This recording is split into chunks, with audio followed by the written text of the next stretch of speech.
नमस्कार किसान भाइयों, देसी पोल्ट्री में आपका स्वागत है। आज के वीडियो में हम चर्चा करेंगे कि जो नए किसान होते हैं, नए पोल्ट्री फार्मर होते हैं, उनको नुकसान क्यों होता है। कुछ पॉइंट पे चर्चा करेंगे।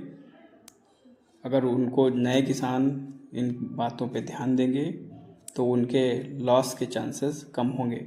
यह वीडियो उन लोगों के लिए है जो पोल्ट्री फार्म स्टार्ट करना चाहते हैं या नया नया फार्म स्टार्ट कर चुके हैं। तो वीडियो को अंत तक देखें। वीडियो उपयोगी लगे तो वीडियो को शेयर करें, लाइक करें और चैनल को सब्सक्राइब कर लें। इस वीडियो पे रोज़ पोल्ट्री से रिलेटेड एक नया वीडियो आता है। तो आइए शुरू करते हैं। तो सबसे पहले हम बात कर लेते हैं बिना प्लानिंग के पोल्ट्री फार्म शुरू करना। कभी कभी क्या होता है, किसान भाई किसी का यूट्यूब पे वीडियो देख लिया या पास में किसी पोल्ट्री फार्म को देख लिया तो उनको लगा कि हाँ इसमें बहुत ज़्यादा प्रॉफिट है और एक महीने के अंदर ही व्यवस्था बना करके पोल्ट्री फार्म स्टार्ट कर देते हैं। ये सबसे बड़ी गलती होती है। किसी को देख करके, किसी के प्रॉफिट को देख करके हमें पोल्ट्री फार्म नहीं स्टार्ट करना है। पोल्ट्री फार्म बहुत ही मेहनत का काम है और इसमें बहुत सारी जानकारी हमें चाहिए होती है। सबसे पहले हम प्लानिंग कर लें। बिना प्लानिंग के स्टार्ट ना करें। प्लानिंग में क्या? प्लानिंग में ये कि हम कितने मर्ड से स्टार्ट कर रहे हैं, सेट कितना बड़ा चाहिए, फीड का खर्च का कैलकुलेशन कर लें। पता चला हमारे पास बजट ही नहीं है और हमने 2000 या 1000 बर्ड डाल दिए, तो ऐसा ना करें। पानी बिजली की व्यवस्था है कि नहीं है, बर्ड बेचेंगे कहाँ, अगर एक पर्पज़ के लिए रख रहे हैं तो एग कहाँ पर बेचेंगे। तो इन सारी बातों की प्लानिंग कर लें। उसके बाद ही अगर उन्हें सब अच्छा पॉजिटिव वे में उसे लगे तो ही इसमें आए। बिना सोचे विचारे, बिना प्लानिंग के इसको ना करें। पहले प्लानिंग फिर फार्मिंग, इस कॉन्सेप्ट को अपनाएं। दूसरा है, शुरुआत में बहुत ज़्यादा बर्ड डाल देते हैं। दूसरे को देख करके शुरुआत में ही बहुत ज़्यादा बर्ड डाल दिया है। फार्मर को कोई ट्रेनिंग नहीं ली, कोई जानकारी नहीं है, बर्ड बहुत सारे डाल दिए। उस केसेस में बहुत ज़्यादा नुकसान हो जाता है। ये नए किसानों की ये सबसे बड़ी गलती होती है कि शुरुआत में ही बहुत ज़्यादा बर्ड डाल देते हैं। पहले छोटे स्तर पर शुरू करें, मैनेजमेंट सीखें, उसके बाद बड़े स्तर पर जाएं। जैसे हमारे पुराने वीडियो में आपको मिल जाएगा कि हमने ये बर्ड की किट लॉन्च की है, जिसमें आप 50 बर्ड, 25 बर्ड, 100 बर्ड, 250 बर्ड से अपना पोल्ट्री फार्म स्टार्ट कर सकते हैं। पहले 1 साल आप उसको सीखिए, पोल्ट्री को सीखिए। उसके बाद अगर आपको अच्छा लगता है कि आप इसमें कर पाएंगे तभी बड़ा इन्वेस्टमेंट करिए, नहीं तो लॉस के चांसेस बहुत ज़्यादा हो जाते हैं। थर्ड पॉइंट है सही ब्रीड का चुनाव करना। होता क्या है, किसान भाइयों को चिक्स नहीं मिलते हैं, कोई भी मतलब जो अच्छी क्वालिटी की चिक्स नहीं मिला, जो भी मिला उसको अपने फार्म में डाल दिया। ऐसा नहीं करना चाहिए। हर ब्रीड का उद्देश्य अलग होता है। अगर आपको अंडे पर्पज़ के लिए चाहिए, मीट के लिए चाहिए या ब्रीडिंग के लिए चाहिए, मतलब चूजे बनाने हैं, तो सभी उसी के हिसाब से हमें ब्रीड का सिलेक्शन करना चाहिए और उस ब्रीड से रिलेटेड जानकारी इकट्ठी करनी चाहिए। अगर हमें अंडे पर्पज़ के लिए चाहिए, केवल अंडे पर्पज़ के लिए चाहिए, तो उसके लिए अलग ब्रीड है।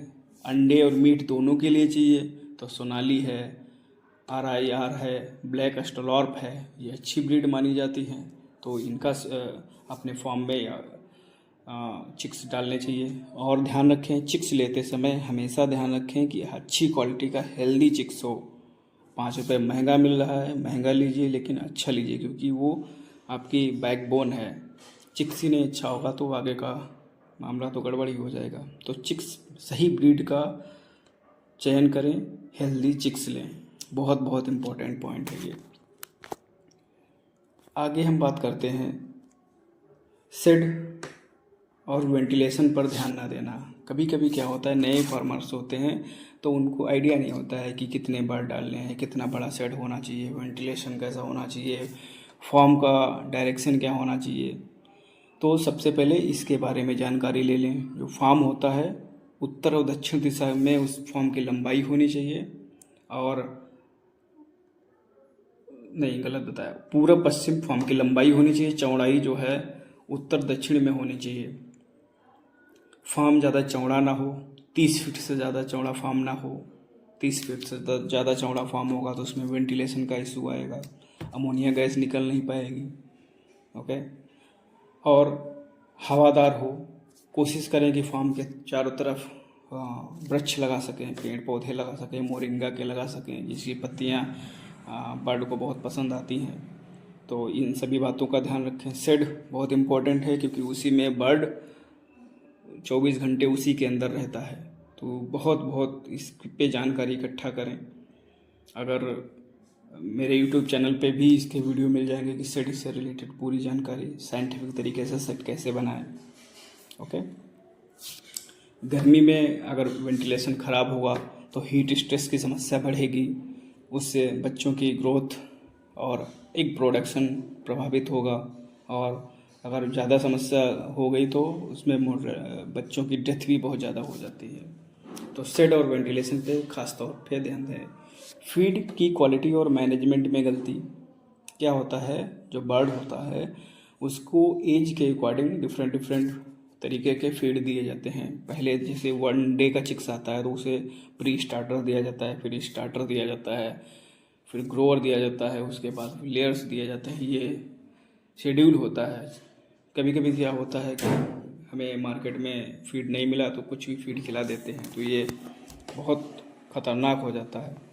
बर्ड की उम्र और आवश्यकता के अनुसार ही फीड देना चाहिए। ऐसा नहीं है कि बर्ड को ज़्यादा फीड दे रहे हैं तो जल्दी ग्रो करेगा, ऐसा भी नहीं है। ऐसा करने से फीड के वेस्टेज ज़्यादा होगा। फीड की बर्बादी रोकें। फीडर की हाइट और इसके बारे में हमने पहले से ही वीडियो बना के रखा हुआ है। पानी की व्यवस्था को नज़रअंदाज ना करें। कहने का मतलब है पक्षियों को हमेशा 24 घंटे फ्रेश और क्लीन वाटर मिलना चाहिए। कभी कभी क्या होता है कि जो बर्ड होते हैं पानी को गंदा कर देते हैं, तो हमें पानी को साफ़ रखना चाहिए। हमेशा उनको अच्छा पानी अवेलेबल हो। पानी और फीड दोनों इक्वल रोल प्ले करते हैं पोल्ट्री फार्म में। वैक्सीनेशन और बायोसिक्योरिटी। बहुत नए किसान होते हैं जो है वैक्सीनेशन को इग्नोर कर देते हैं, सोचते हैं वैक्सीनेशन जो है एक्स्ट्रा वर्क है, इसको इग्नोर कर देते हैं। बायोसिक्योरिटी का मतलब है कि कोई भी इंसान बाहर से आ रहा है, बाहर से सामान आ रहा है, दूसरे फार्म का व्यक्ति अपने में अंदर एंट्री ना लें, क्योंकि वहाँ पे जो बीमारी होंगी वो आपके फार्म में भी आ सकती हैं। तो वैक्सीनेशन टाइम टू टाइम कराते रहें। वैक्सीनेशन बहुत इम्पोर्टेंट है। नए किसान क्या होते हैं, जब बीमारी आ जाती है उसके बाद इलाज करते हैं। वैक्सीनेशन क्या होता है कि बीमारी आने से पहले ही उसका इलाज होता है। ज़रूरत से ज़्यादा बर्ड एक जगह पर रख देते हैं, ओवर क्राउडिंग हो जाती है फार्म में। इससे भी स्ट्रेस बढ़ता है, ग्रोथ प्रभावित होती है, जो बिछावन है वो गीला होता है, बीमारियां फैलने का रिस्क बढ़ जाता है। तो ओवर क्राउडिंग ना होने दें। नए जो किसान होते हैं उनमें ओवर क्राउडिंग की समस्या ज़्यादा हो जाती है। उनको एक्सपीरियंस नहीं होता है कि कितने स्पेस में कितने बर्ड रखने हैं। होता क्या है, जब 1 डे चिक्स लाते हैं तो उनको लगता है कि स्पेस बहुत ज़्यादा है। जैसे वो ग्रो करते हैं स्पेस कम होने लगता है, क्योंकि बड़े बर्ड को ज़्यादा स्पेस चाहिए होता है। तो हमेशा ध्यान रखें कि उनका ओवर क्राउडिंग ना हो। मैंने पहले ही बता के रखा है कि 1.5 स्क्वायर फीट मिनिमम स्पेस चाहिए एक बर्ड को, हेल्दी बर्ड को। मार्केटिंग की प्लानिंग ना करना। कभी कभी क्या होता है, कोई भी छोटे किसान जो है माल को तैयार कर लेते हैं, बर्ड उनका 3-4 महीने का हो जाता है, बिकने के लिए मुर्गा तैयार हो जाता है, लेकिन उनको पता ही नहीं होता कि मैं इसे बेचना कहाँ है। फार्म स्टार्ट करने से ही पहले हमें मार्केटिंग पे ध्यान देना चाहिए। हमें पता होना चाहिए कि हमें अपना माल कहाँ बेचना है, अंडे कहाँ बेचने हैं, मुर्गे कहाँ बेचने हैं, हमारे लोकल मार्केट में बायर हैं कि नहीं है। अगर नहीं है तो पहले रिसर्च कर लें कि हमारा माल सप्लाई हो पाएगा कि नहीं हो पाएगा। उसी के अकॉर्डिंग अपने बर्ड को रखें और अपना फार्म स्टार्ट करें।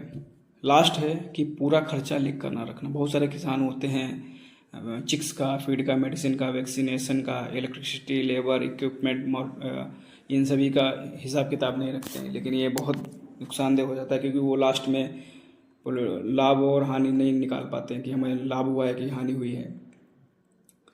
पोल्ट्री फार्म सिर्फ बर्ड पालना ही नहीं बल्कि सही management, cost control and marketing सीखना भी ज़रूरी है। अगर आपको सही मैनेजमेंट नहीं आता है, कॉस्ट कंट्रोल नहीं आता है और मार्केटिंग का अनुभव नहीं है तो आपको इसमें लॉस हो सकता है। शुरुआत छोटी करें लेकिन प्लानिंग बड़ी रखें। अगर आपको अच्छा फीडबैक मिले तो फार्म को आगे बढ़ाएं, पर स्टार्टिंग हमेशा छोटे से ही करें।